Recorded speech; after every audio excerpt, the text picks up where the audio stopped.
بسم الله الرحمن الرحيم.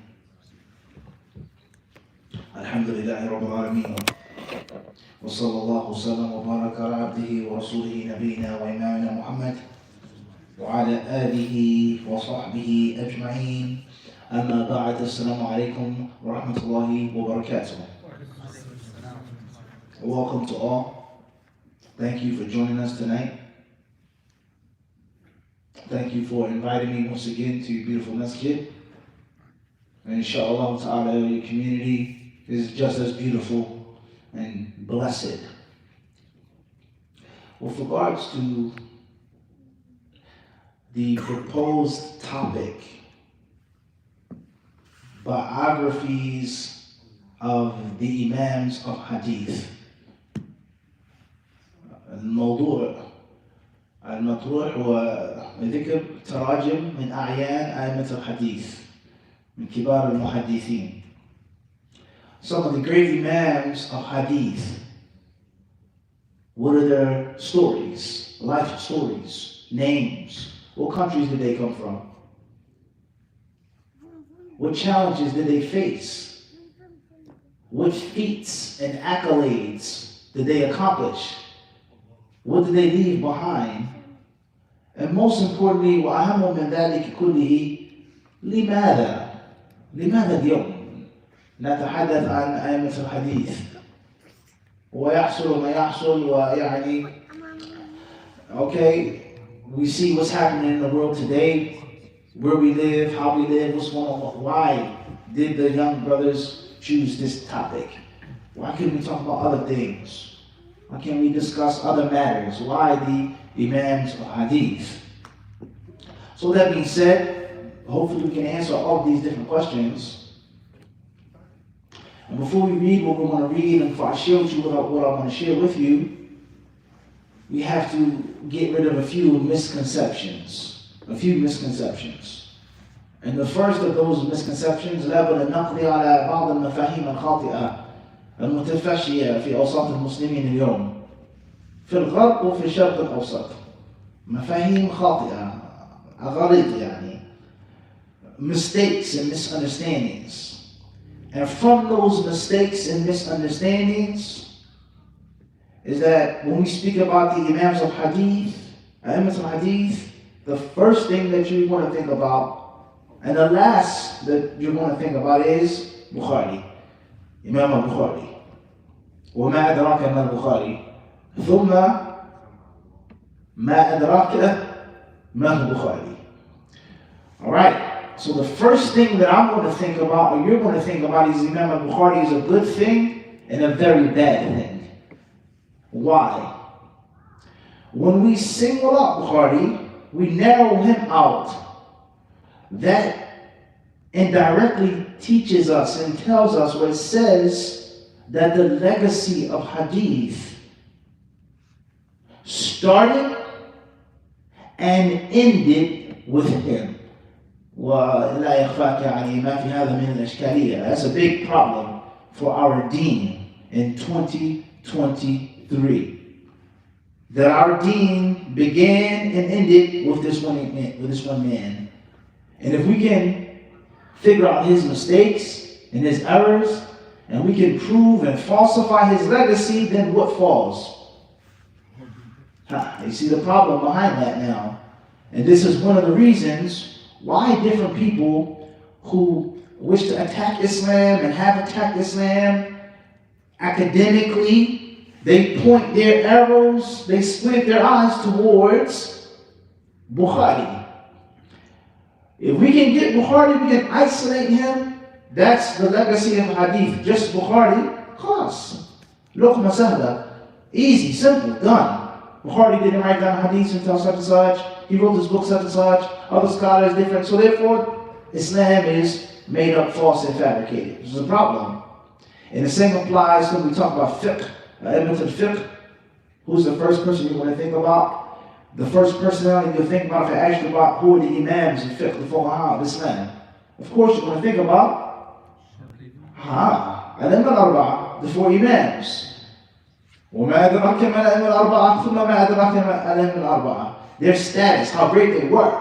But once again, If the fiqh of the deen and the rulings of the deen only started with Abu Hanifa, Malik, Shafi'i, Ahmed, and it ended with that error, the same can be said about Islam. How are you practicing a religion that was revealed 1400 years ago? Abu Hanifa, with all respect, he didn't live in America in the 21st century. Malik lived in Hijaz. So therefore, we have to make this new ruling. And this is no longer obligatory. And you don't have to do this. And this is not a part of Islam. It leaves the door open. So the fiqh of the deen didn't begin with Abu Hanifa, nor did it end with the death of Imam Ahmed. Everyone understand this point? So that's a mistake. Number two, the second misconception that's very widespread is that these imams of hadith and fiqh were above and beyond human error. They were above and beyond human error. They didn't make mistakes. They couldn't have made mistakes. No one criticized them. And anyone who criticizes them is automatically wrong and at fault. And that's a huge problem. No matter how great a person is, he's still a human being. And the reality that you know that this person is a human being makes it better. Versus the preassumption that this person, this individual is perfect, beyond reproach. You can hide, you can dance, you can play, no. But when someone lands some hardcore criticism, what's going to happen? All of the people who thought and felt that man was perfect, their hearts are going to be broken.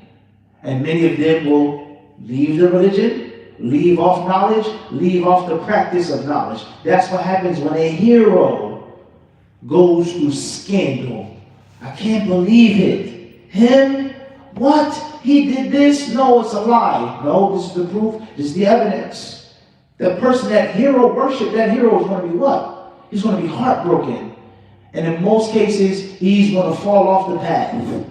Versus, I knew from day one that this hero was a human. No matter how strong and brave and powerful, he's still a what? A human being. And he doesn't have control over his heart. May Allah have mercy on him. May Allah forgive him.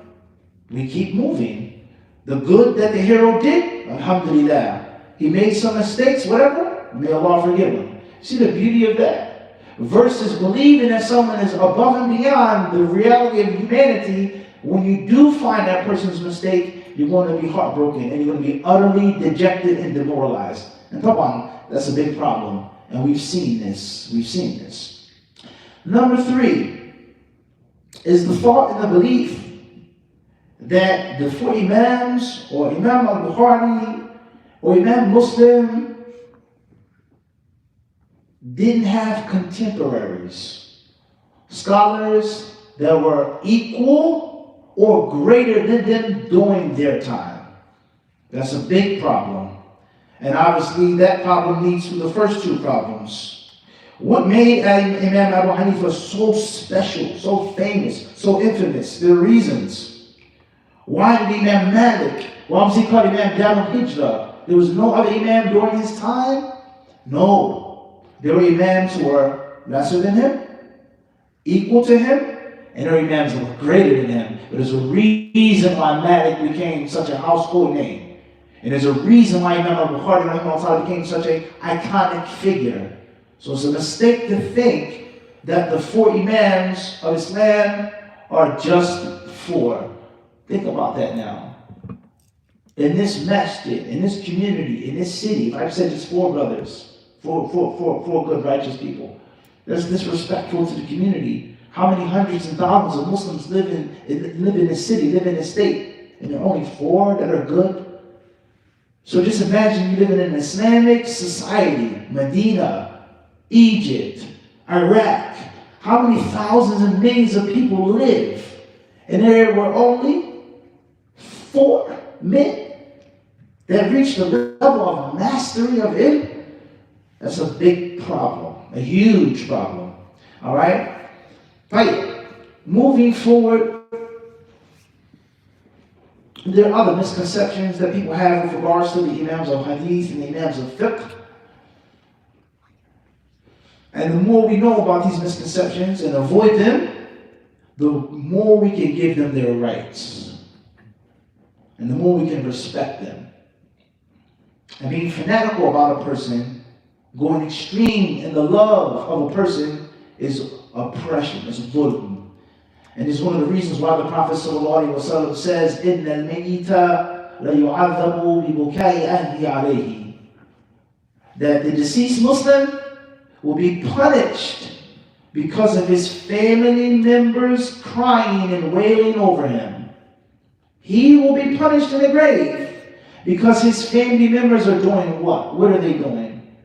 They're going what? Extreme. I can't live without my husband. Allah, why did you do this? He was everything to me. He was this, he was that. That's not to be said about anyone. Are you heartbroken? It's your husband, your father, your son, your daughter, you're a human being? For sure. But you can't live without a human being? This human being was everything to you? This human being died too early? This human being never did anything wrong to anybody? Allah shouldn't have taken him. You can't say that. And by you going extreme regarding that individual, it will cause that individual to be what? To be punished. Now, how is this? كيف هذا? Doesn't Allah say in the Quran, وَلَا تَزِرُ وَازِرَةٌ وِزْرَ أُخْرَى? No soul will bear the burden of another soul. So how can you be punished in your grave for something that your family is doing after you're dead? كيف هذا؟ ما توجيه هذا الحديث؟ الحديث صحيح ثابت. بس كيف ايش توجيهه؟ الميت يعذب ببكاء الأحياء وهو ميت في اللحد في القبر مقبور. ايش ذنبهم انهم يصرخون ويشقون جيوبهم ايش ذنبه؟ What does this hadith mean? How will a dead Muslim be punished for people crying and shrieking and wailing over him after he's gone? How does that make any sense? Whose fault is it that they're doing things that are wrong? What does this mean? Anybody? Because he didn't teach them properly. He didn't put it in his will. Do not accompany my funeral shrieking, wailing. Don't bring these drums. Don't bring fire. Don't practice jahiliyyah. You're allowed to be sad. You're a human being. You're going to cry. That's natural. But questioning the law? No. Doing things, destroying wealth and property? No. Okay, anybody else? What does that mean? That the dead Muslim will be punished for his, or al-mayyit, the deceased person, Muslim or not. Because that could be one of the, قد يكون هذا تأويل الحديث وتوجيهه. المقصود الميت الكافر المشرك. لكن حتى ما زال فيه إشكال. لأنه حتى لو كان مشركا كافرا لا يحمل أوزار الآخرين أبدا. الله لا يظلم أحدا حتى المشركين والكفرة. Okay, so what does this mean? He will be punished for his people crying over him, Muslim or not. How can this be? That's one interpretation. Anybody else? Anybody else? Nothing else? Can you read that hadith about the metal insan انقطع عمله إلا من ثلاثة. طيب. هل هذا يعني يدخل كمان في العكس يعني الأوزار الآثام تستمر حتى بعد الموت. ممكن يعني من دعا إلى هدى كان له أجرها وأجر من عمل بها. النبي صلى الله عليه وسلم يقول من دعا إلى ضلالة كان عليه وزرها ووزر من. طيب محتمل. Anybody else? The sins will continue after death. So as if he was the one who encouraged his family to do what? To do those impermissible acts, the opposite of your interpretation. The first interpretation was he didn't stop his family. He didn't teach his family what to do when I go. And he's saying the opposite. He encouraged his family to give me the biggest funeral, spend all of this money, do whatever you want, let your emotions go. Anybody else? Anybody else? فهمنا الإشكال في الحديث؟ لا الإشكال ولا وضح ولا لا؟ كيف الميت يعذب? How is he going to be punished for someone else's crimes? تفضل طاهر. Could it be like if you love your mother more than Allah, Allah will take your mother away from you? Isn't it like crying and screaming and wailing? Isn't it like a way of like worshiping the person who's dead? Like when you don't cry in your prayer, you don't show that emotion towards Allah. When someone passes away, Interesting. all of a sudden you have like, you don't cry over your sins. Yeah, you don't cry over your standing with Allah. But if a human being is taken away from you, you lose it. And your emotions are greater than your love for this person is greater. But what about the dead? That's for the living. What about the dead? No. How is he going to be punished? Why is he punished? He didn't make reservations. Similar to the first interpretation. He didn't stop them. All right. What's important is, when we speak about the Imams of Hadith, and I'm not telling you guys what's the proper understanding. All right, I'll leave you hanging. You figure it out, you research some more. What does that hadith mean? That the deceased will be punished for his family members crying over him. The Imams of Hadith, first and foremost, let's summarize the points in the night ta'ala. When we speak about the Imams of Hadith, or the last misconception, and that is people who think that Hadith is just about how you pray. That's it. You go to certain countries, you have different groups. These are these, and these are Ahl Hadith or Ahl Hadith. ايش الفرق بينهم؟ بس الشارب يحفى ولا يقص من هذا الفرق بينهم فقط قصور شديد جدا. The people of Hadith, they pray with their hands like this. And the other Muslims, they pray with their hands like that. And that's it. That's what Hadith is where you put your hands in your salah. That's it. That's the deen. And that's extremely wrong. The Hadith of the Prophet ﷺ, if you want to simplify it, is supposed to be Islam. The deen. From beginning to end. Starting with what you believe in your heart, your iman, your tawheed, your aqidah, your prayer, your fasting, your zakat, your hajj, your akhlaq, your suluk, how you carry yourself, how you conduct yourself. Let's make an example of this. What did the Prophet ﷺ teach us concerning our iman, concerning our faith? You believe in the Dajjal? You do. Where is it in the Quran? It's not in the Quran. Not in the Quran. Where'd you get it from then? From Hadith. From Hadith. طيب. Why is the Dajjal not mentioned in the Quran? Because the Quran mentions other things similar about the topic, but تصريح لم يرد مصرحا في القرآن. لكنك يعني تؤمن به. So this is something that you believe in based off of who? Everyone understand this? It's talking about our prayer, our ibadat. What did the Prophet ﷺ tell the man? Irji' fasalli fa'annaka lam tusalli. Listen to this now. The Prophet is sitting in the majlis. He's sitting down with his companions. A man comes up to him. Assalamu alaikum. Assalamu alaikum ya Rasulullah. And the Prophet ﷺ, he said, Irji', go back. Fasalli, pray. Because you didn't pray. Okay? The man went back. He made salah a second time. He went to the Prophet ﷺ, gave him salams again. And the Messenger of Allah ﷺ told him, Irji' fasalli fa'annaka lam tusalli. Go back, you did not pray. Listen carefully. He didn't say, قَدْ أَسَأْتَ فِي صَلَاتِكَ قَدْ أَخْلَلْتَ بِأَرْكَانِ الصَّلَاةِ لَمْ تُصَلِّ. نفى كونه صلى. عبارة صعبة. لم تصلي. أخطأت في صلاتك. قصرت في صلاتك. لم تصلي. You didn't pray.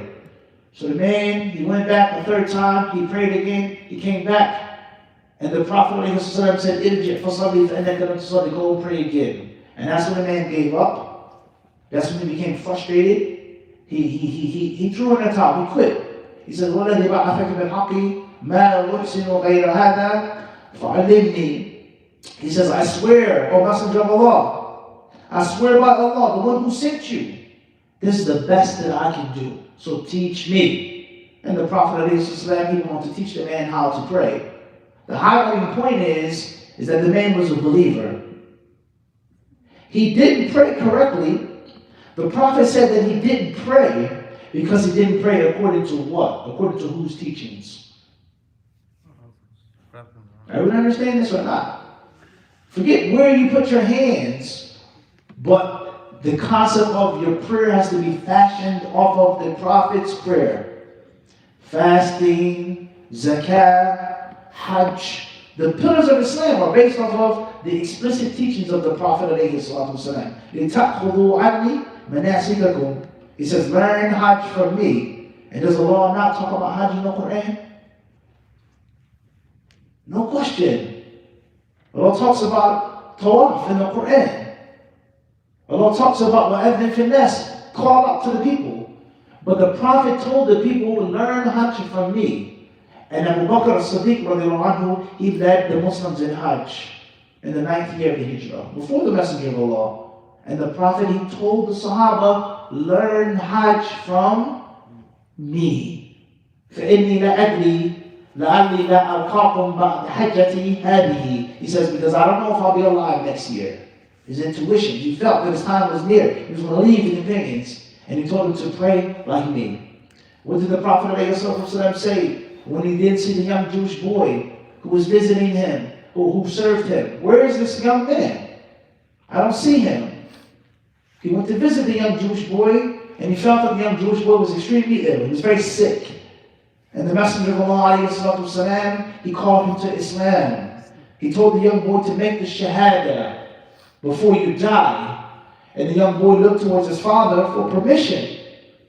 And the Jewish man gave the Jewish boy the permission to accept Islam. He said, Ati' Abul Qasim, go ahead. And then the Prophet ﷺ said, Alhamdulillahi alladhi anqadhahu min an-nar. All praises for Allah who saved him from hell. He was saved from hell by believing in who? The Prophet ﷺ. Kullu ummati yadkhuluna jannata illa man aba. All Muslims will enter paradise, except for those who refuse. قِيلَ يَا رَسُولَ اللَّهِ وَمَنْ يَأْبَى. Who would refuse, O Messenger of Allah? The Prophet ﷺ said, مَنْ أَطَاعَنِ دَخَلَ الْجَنَّةِ وَمَنْ عَصَانِي فَقَدْ أَبَى. Those who obey me, they'll enter paradise. All the Muslims, regardless of their sins. Allah will forgive their sins. Their sins will be expiated. They will go to Jannah, except for those who refuse. So the point is that learning about the hadith of the Prophet ﷺ and learning about the great Imams of hadith, it isn't just for fun. And it isn't just for trivial issues that people think. How big or how short or how long your mustache is. And that's it. That's hadith. Hadith is the deen from beginning until end. Your character, your politics, how you make your money, how you save your money, how you spend your money. It's all based off of the way of the Messenger of Allah. So the more we learn about him, inshallah ta'ala, the better our deen will be. And of course, the Prophet ﷺ, he spoke about learning his hadiths. And he encouraged us to do so. Abu Hurairah asked him, Ya Rasulullah, man asqal an-nas bi shafa'atihi yawm al-qiyamah, on the day of judgment, when the people stand for a very long time, and they'll be scared, they'll be terrified, they'll be afraid, they'll be hungry. No one will save them. وَتَقَطَّعَتْ بِهِمُ الْأَسْبَابِ. Their race, their tribe, their lineage, their ethnicity won't matter on that day. يَوْمَ يَفِرُّ الْمَرْءُ مِنْ أَخِيهِ. There won't be, that's my brother, he's this. Nothing will matter but good deeds. Who will receive your intercession the most? Who will be the first to get your intercession? Who will be the happiest person of your intercession? What did the Prophet ﷺ tell Abu Hurairah? He said, لَقَدْ ظَنَنْتُ يَا أَبَا هُرَيْرَةَ أَنْ لَا يَسْأَلْنِي أَحَدٌ أَوَّلَ مِنْكَ لِمَا رَأَيْتُ مِنْ حِرْصِكَ عَلَى الْحَدِيثِ. He said, Oh Abu Hurairah, I knew that no one would ask me this question before you. Allahu Akbar. Not Abu Bakr, not Umar, not Ali, not Uthman, not Khalid ibn Walid. No one. Not Bilal, Sumayya, Ammar. No one would ask me this question before you, O Abu Hurairah. Hey, how's this? Abu Hurairah, he came to Islam, he made hijrah in the 7th year. He didn't spend that much time with the Prophet ﷺ. He wasn't there from day one. He didn't make the hijrah from Mecca. Kayf? How would he be the only one to ask this question? The Prophet ﷺ, he said, لِمَا رَأَيْتُ مِنْ حِفْظِكَ عَلَى الْحَدِيثِ, because you are very, very diligent in learning my hadiths.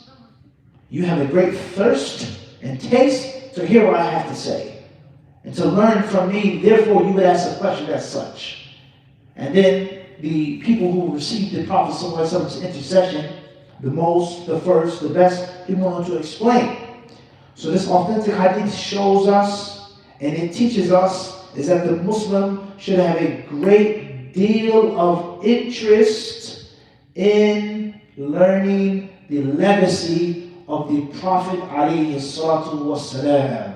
That's the point from the hadith. Everybody clear on this? And from that is learning about those great Muslim men and women who lived, who died, who are living today, who uphold that legacy, who are known as A'immatul Hadith or Ashabul Hadith, the great Hadith masters. Whether it be Bukhari, Muslim, Malik, Ahmed, etc. Who are they? And what do we learn from their biographies? And there are many things that we learn from their biographies, and there are countless lessons which are applicable to 2023, which we'll explain, inshallah. So don't think it's just romance with the past. But there are practical lessons to learn from Bukhari's life. Even if you don't study the deen full time. Even if you went to college for secular education. There are things that you can learn from this man's life that can help you out. That can make you a better person. Inshallah ta'ala. Alright, so let's open up the floor now. What do we know, or who can we mention from the Imams of Hadith? Quickly. Imam Nawawi, طيب.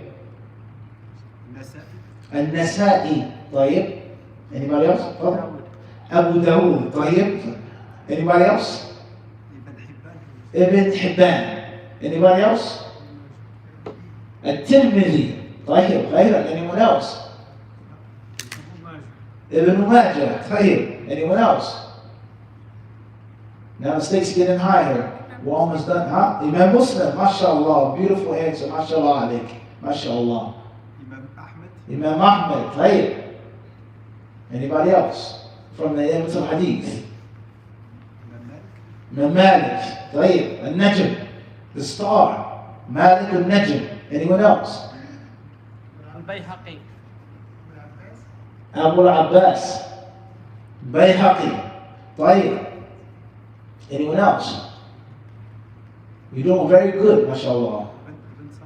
Ibn Salah, طيب. Anybody else? Ibn Baz, طيب. Anyone else? The Imams of Hadith. You'd be shocked. Inshallah, we're going to read, we're going to study, we're going to learn. You'd be shocked when you learn about, I don't want to spoil, the fun, but you'd be shocked how many of you in this masjid right now will come from a lineage or ethnicity of many of these great Imams. Arab and non-Arab. You'd be shocked. طيب. Anyone else? Al-Albani. طيب. Rahimahullah. Anyone else? Dhahabi.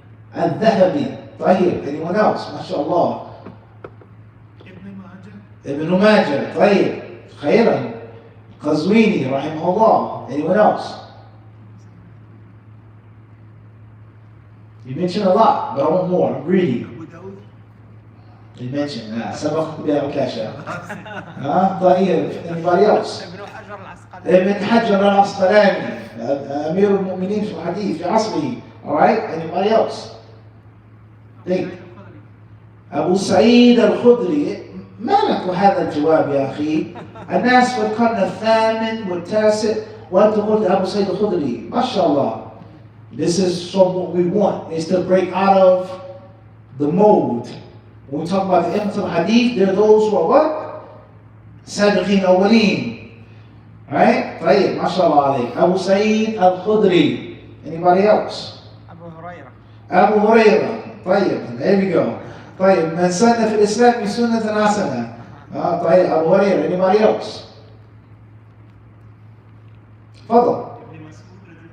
Ibn Mas'ud. MashaAllah. طيب. Alright, stop. What's the difference between Abu Hurairah and Abu Sa'id al-Khudri and Ibn Mas'ud?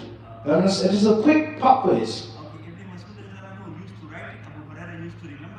So Abu Hurairah didn't write, Ibn Mas'ud wrote. Anything else? Think. They're all companions, that's clear. All Sahaba, but there's something else though. We're going to see how far you can go. Abu Hurairah, Anas bin Malik. Alright? So we have Abu Sa'id al-Khudri, Abu Hurairah, Anas bin Malik. Keep those three names down. Those are three. And Ibn Mas'ud is on the side. Why? We're going to get there, but I want to see what you guys know. Anybody know the answer? Because they are the one that collected the sayings of Sallallahu Ibn Mas'ud Kadalik. Whoever answers the question correctly will get a prize after the class. A prize from me. Bidnillah. For no jaiza. طيب. Ibn Mas'ud, Abu Hurairah, Abu Sa'id al-Khudri, Anas bin Malik. They're all what? Sahaba. There's no distinction with regards to that. But what puts these 3 or 4 in a class but excludes Ibn Mas'ud? He was a specialist in Quran. طيب الجواب يعني جيد لكن لا الكلام من صدر الحديث.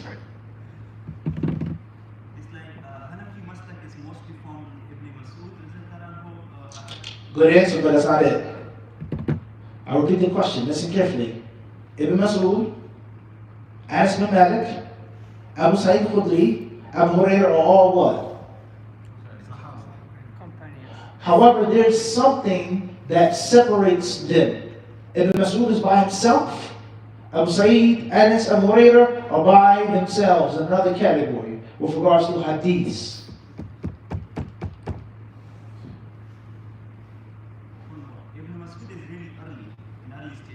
Good answer, but that's not it.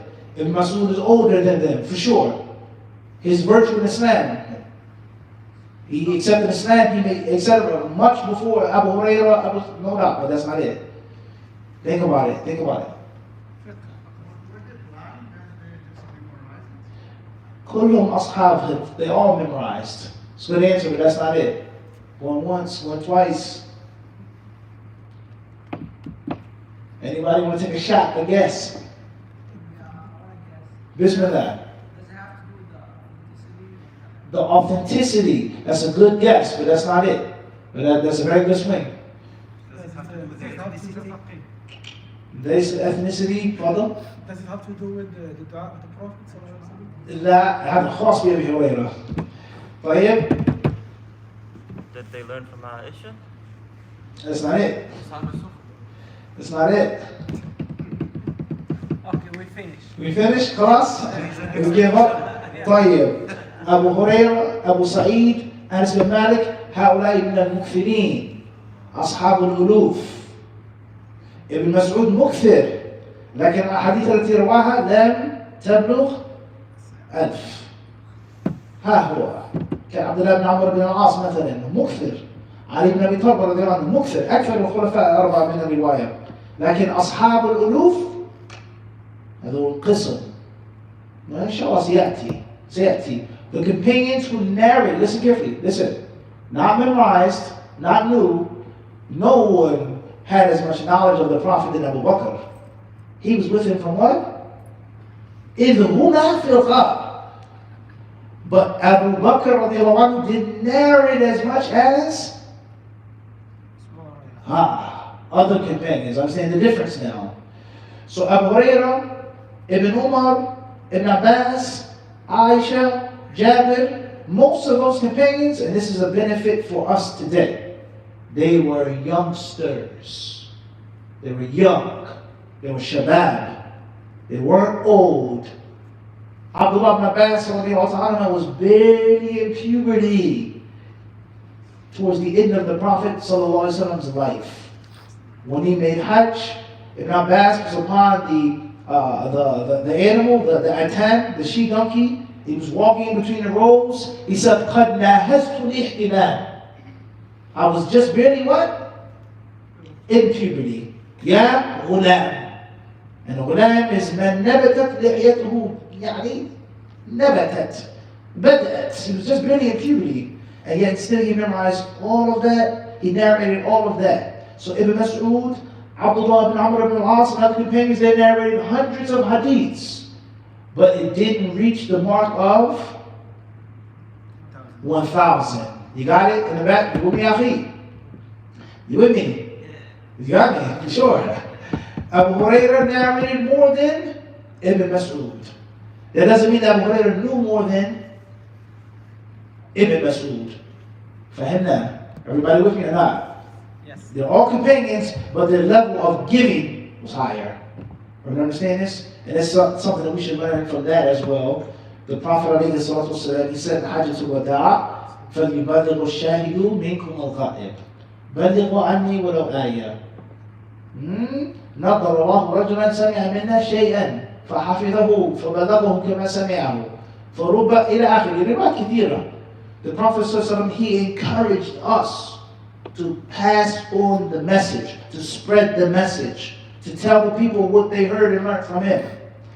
وفي نفس الوقت, and at the same time, the Prophet ﷺ warned us from lying on him and making mistakes and being lackadaisical with hadiths. من روى عني حديث يرى أنه كذب فأحد الكاذبين أو أحد الكاذبين. من قال علي ما لم أقله فليتبوأ مقعده من النار. من تعمد علي كذبا إن كذبا علي ليس ككذب على أحد. So there are hadiths in which the Prophet ﷺ warns us from making mistakes and from being lazy and passing on anything. And we'll get there, inshallah ta'ala. What's important is, al-muhim, ahsantum, ajadtum, everybody did great, is that from this brief exercise, we have learned is that there are imams of hadiths of different what? Different eras, different generations. There are imams of hadith from the Sahaba, those who came after the Sahaba, until we get into the household names, until we get into one generation. This is a new question, new trivia, inshallah. وَمَنْ أَجَابَ الْإِجَابَ الصَّحِيحَ فَلَهُ مِنِّي جَائِزَةٌ إن شاء الله. ما الذي يجمع أبا داود وابن ماجه والترمذي والنسائي والبخاري والمسلم؟ ما الذي يربط هؤلاء؟ يربطهم ربطا ويجمعهم جمعا. ايش؟ كتب صحيح. اقتربت قرر اكثر قلت اكثر. البخاري نفسه في ضمن المجموعة. This is one thing or two things. I'll give two gifts, no problem. That put these scholars in one group. Listen to that question once again. Bukhari, Muslim, Abu Dawood, Tirmidhi, Nasa'i, Ibn Majah. How many scholars are those? How many imams are those? 6. He had the closest answer. There are two gifts now for this. What is the thing that puts them together? Is that each one has a book? غيره ابن حبان له كتاب, ابن خزيمة له كتاب, Malik. طيب, anybody else? You got 2 attempts. There's 2 correct answers here. What's the thing that, what gathers them? What class do they belong to? Give it a shot. Bismillah.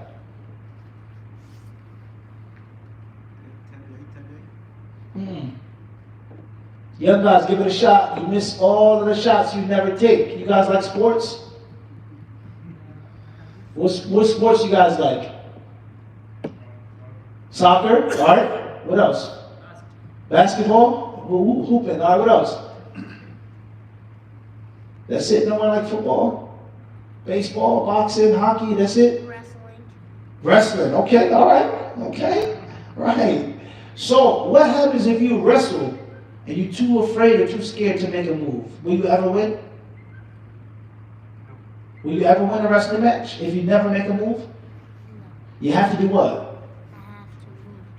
It may work or it may not work, but you never know until you.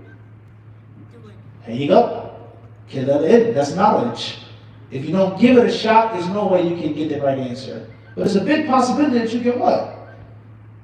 Get the right answer if you just bismillah. There's no dumb question, there's no such thing, and no one knows everything. Start with me. You gotta try. All right, Fadl in the back.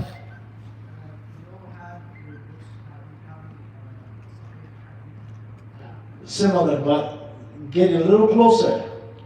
They're not Arabs. They're all non-Arabs. It's not a bad answer.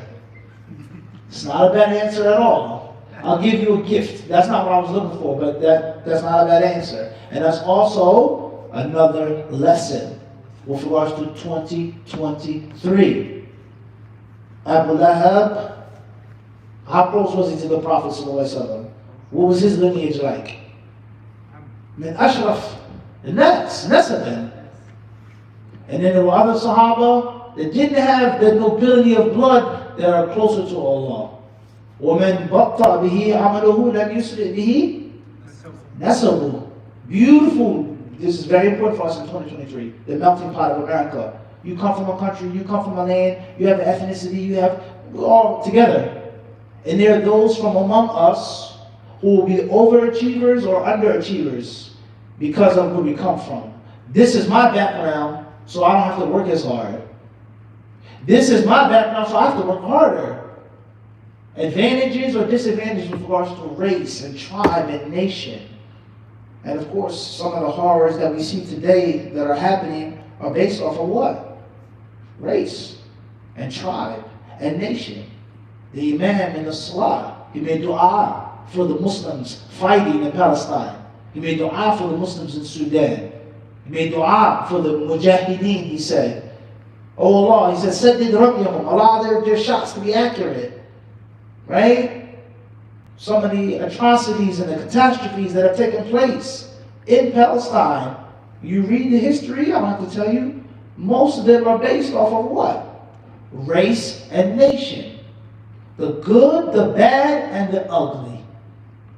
Those who said we have to do this, and those who said we don't have to do anything because they're of a different nation or a different race. He mentioned this in his dua. So race and lineage is a very tricky thing. And it can either make you or break you. I don't have to do the right thing or work hard because of my family background. It's very dangerous. And that's why the Prophet ﷺ says, وَمَنْ بَطَّأَ بِهِ عَمَلُهُ. If your deeds are too slow, like a turtle or a tortoise, لَمْ يُسْرِئْ بِهِ نَسَبُهُ. Your blood won't speed you up. Think about that. Think about that hadith now. You have to work hard for yourself. You got to do the right thing yourself. You can't depend upon your father to bail you out, or your blood to make the difference in your success or your failure in life. That's a tremendous lesson for our young brothers and sisters today. I'll go ahead. You'll get your prize, but I'm still looking for something else. Two things. Bukhari, Muslim, Abu Dawud, etc. What gathers them? Of course, they wrote books, Asah al-Hadith, but there's something else. Two main things. Fadal. They all have piety and integrity. There's an exclusive to them. All right, I'll give you a hint. There's a nickname that they have. They have a title. All six of them belong in a general name, a general title. Six, getting closer, but you gotta mention the name. 6 books. You're getting closer. At the Aqrab. Ashab al-Kutub al-Sitta. He said he cheated. I said no, he didn't cheat. But khalas. No, not cheat. No problem. So you have one, you two. Ashab al-Kutub al-Sitta. Ashab al-Kutub al-Sitta. Memorize that name. They were the authors of the 6 mother books. Ashab al-Kutub الستة السنن الصحة ست. Alright, then there's one more thing left. And I'll leave you with this tonight, inshallah. One more thing. I'll give you a hint. They all lived in a time or an era called what? That's the hint. They lived in a time period called close, Khairul Qurun, close. Huh? Nah, that's a good attempt though, but that's not it. Golden age of Islam. Ah, getting closer. The golden age of Islam. That's close, but not yet. One little tweak and you get it. They lived in what era? They lived in the golden era. Al-Qarn al-Dhahabi. الذي هو القرن ايش؟ الثالث. Not the golden era, the golden time, but the generation. The golden generation. The 3rd century of Islam, of the Muslims, that was the peak of the pure Orthodox Islamic scholarship. With no disrespect to those who came afterwards. There were great imams afterwards, but that was the peak. Right? So we have Ashab al-Kutub al-Sitta, the authors of the 6 books. And then it was mentioned that these imams weren't of Arab or Arabian ancestry.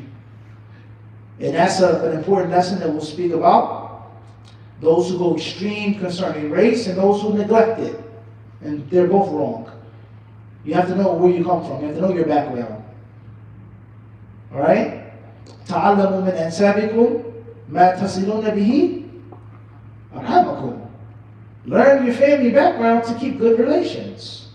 But the fact that because I'm not Arab, I can't go far. I can't be anything in Islam because I'm not Arab.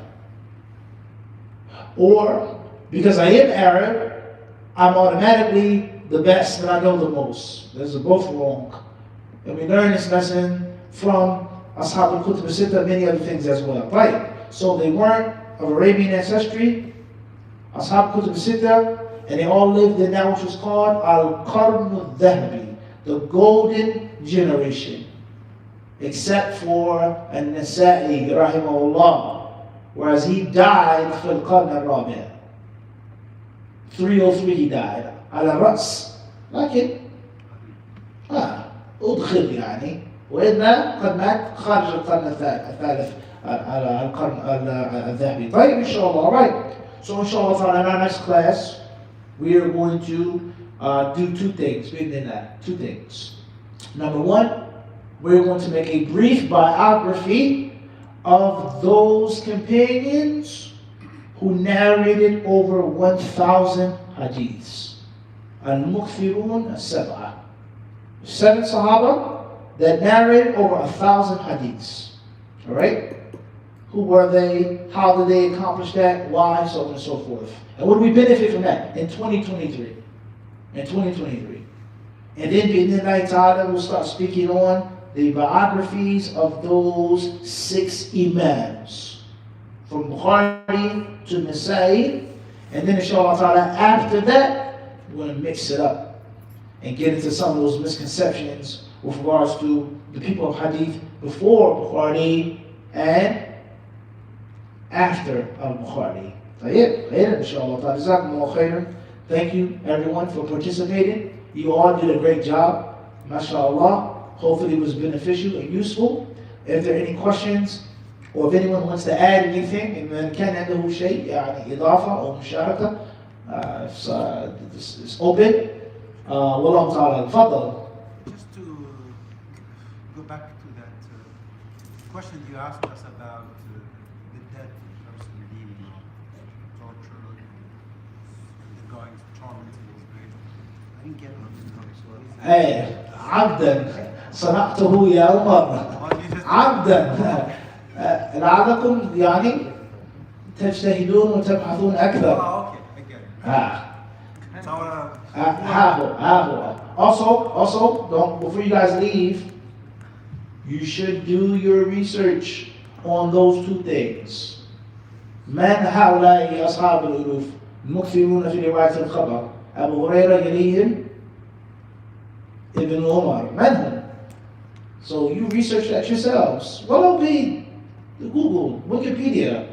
You benefit so much. And second of all, prepare yourselves for Ashab al-Kutub al-Sitta. I had a teacher in Medina. He would always tell us, he would always stress the importance of preparing for the class, for the student, not the teacher.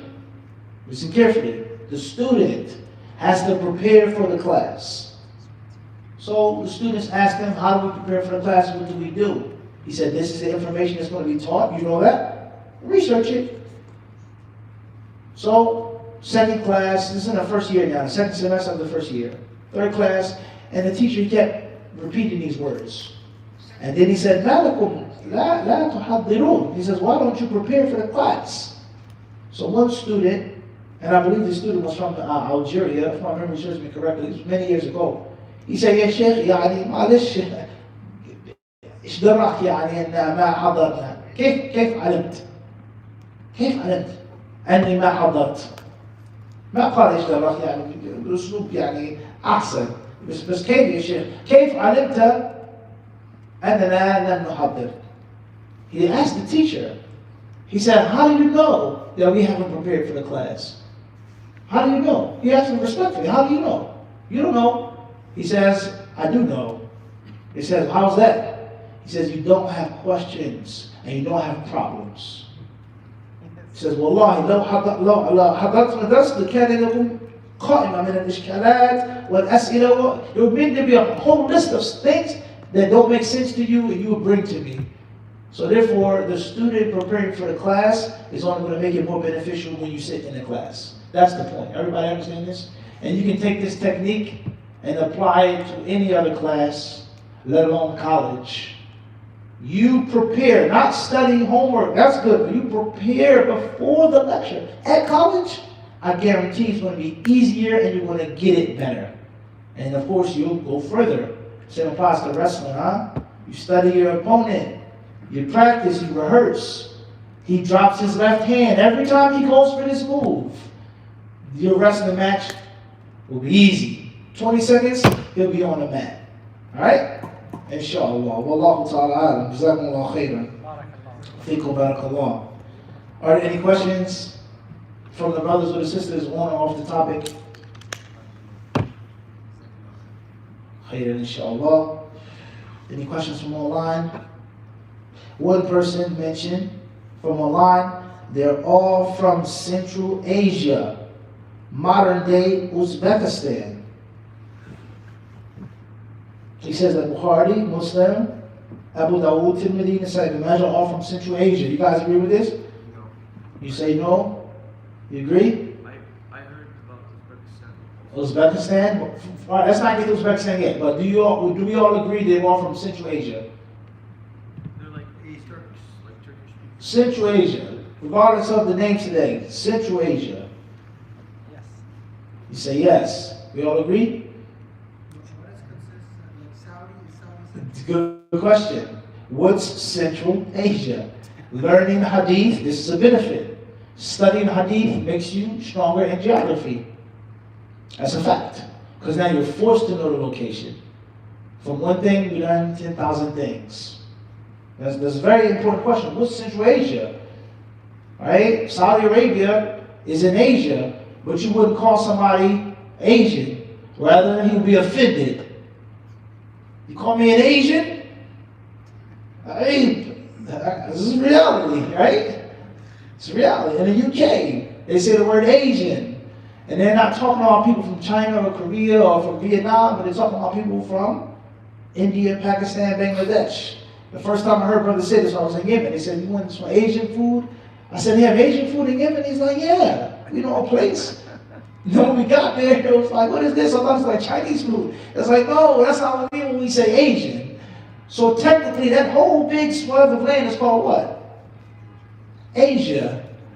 But many people from Asia don't want to be considered or called Asians. Once again, the blood, the lineage, the Jahiliyyah, it's a reality.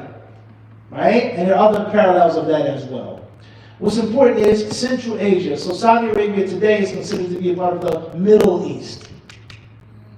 And then once you go further right, you're leaving the Middle East, and you keep going right, you keep going eastward, you're going to end up in Central Asia. What countries today are in Central Asia? Quickly. Azerbaijan, Iran, Afghanistan, Uzbekistan. Wahakala. Everybody understand this? So in general, those 6 imams were from that region, for sure. There's no doubt about that. But where they are from Uzbekistan, that's a different story.